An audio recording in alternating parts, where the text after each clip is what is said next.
1 தீமோத்தேயு அதிகாரம் 2.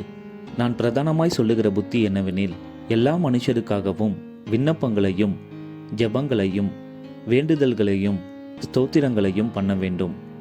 நாம் எல்லா பக்தியோடும் நல்லொழுக்கத்தோடும் கலகமில்லாமல் அமைதலுள்ள ஜீவனம் பண்ணும்படிக்கு ராஜாக்களுக்காகவும் அதிகாரமுள்ள யாவருக்காகவும் அப்படியே செய்ய வேண்டும்.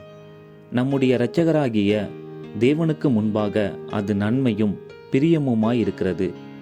எல்லா மனுஷரும் இரட்சிக்கப்படவும் சத்தியத்தை அறிகிற அறிவை அடையவும் அவர் சித்தமுள்ளவராயிருக்கிறார்.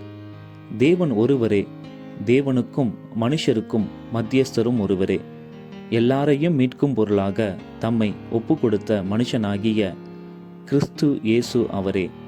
இதற்குரிய சாட்சி ஏற்ற காலங்களில் விளங்கி வருகிறது. இதற்காகவே நான் பிரசங்கியாகவும் அப்போஸ்தலனாகவும் புறஜாதிகளுக்கு விசுவாசத்தையும் சத்தியத்தையும் விளங்க பண்ணுகிற போதகனாகவும் நியமிக்கப்பட்டிருக்கிறேன். நான் பொய் சொல்லாமல் கிறிஸ்துவுக்குள் உண்மையை சொல்லுகிறேன்.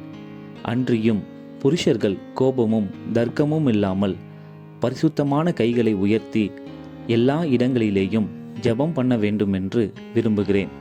ஸ்திரீகளும் மயிரை பின்னுதலினாலாவது பொன்னினாலாவது முத்துக்களினாலாவது விலையேற பெற்ற வஸ்திரத்தினாலாவது தங்களை அலங்கரியாமல் தகுதியான வஸ்திரத்தினாலும் ஞானத்தினாலும் தெளிந்த புத்தியினாலும் தேவ பக்தி உள்ளவர்கள் என்று சொல்லிக்கொள்ளுகிற ஸ்திரீகளுக்கு ஏற்றபடியே நற்கிரியைகளினாலும் தங்களை அலங்கரிக்க வேண்டும்.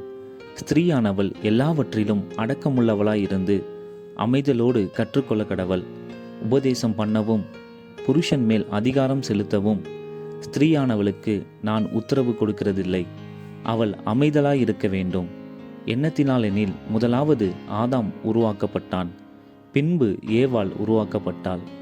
மேலும் ஆதாம் வஞ்சிக்கப்படவில்லை, ஸ்திரீயானவளே வஞ்சிக்கப்பட்டு மீறுதலுக்கு உட்பட்டாள். அப்படி இருந்தும் தெளிந்த புத்தியோடு விசுவாசத்திலும் அன்பிலும் பரிசுத்தத்திலும் நிலை கொண்டிருந்தால் பிள்ளை பேற்றினாலே இரட்சிக்கப்படுவாள்.